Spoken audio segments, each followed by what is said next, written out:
SIR এর আবহে documents হারিয়ে মাথা খারাপ হওয়ার অবস্থা সম্রাট শেখের।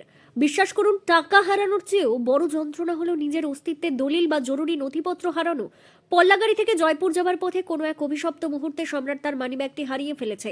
প্যান কার্ড সহ আরও অনেকগুলো অতি প্রয়োজনীয় নথিপত্র ছিল সেই ব্যাগে।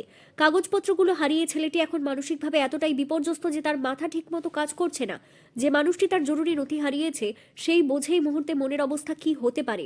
ঠিকানা: নাম সম্রাট শেখ, পিতা সাফাতুল্লাহ শেখ, গ্রাম চরকাকমারি, পোস্ট অফিস সাহেবনগর, থানা সাগরপাড়া, জেলা মুর্শিদাবাদ। যেখানে হারিয়েছে পল্লাগাড়ি থেকে জয়পুর রাস্তার মাঝে যে কোনো জায়গায়। আমাদের বিনীত অনুরোধ, সাগরপাড়া ও জয়পুর অঞ্চলের ভাই ও দাদারা, কোনো সহৃদয় ব্যক্তি যদি মানিব্যাগটি পেয়ে থাকেন তবে দয়া করে এই অসহায় ছেলেটিকে একটু সাহায্য করুন।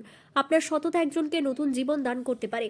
যোগাযোগের ঠিকানা 8972498756 অথবা 8529152846 অথবা আমাদের চ্যানেলের নাম্বারেও যোগাযোগ করতে পারেন। আপনার একটি শেয়ার হয়তো সম্রাটের মুখে হাসি ফেরাবে। ভিডিওটি বা পোস্টটি শেয়ার করে মুর্শিদাবাদের কোনায় কোনায় পৌঁছে দিন, যাতে প্রকৃত ব্যক্তির কাছে এটি পৌঁছয়। আপনারা দেখছেন গ্রাম বাংলা নিউজ, সবার সাথে সবার পাশে।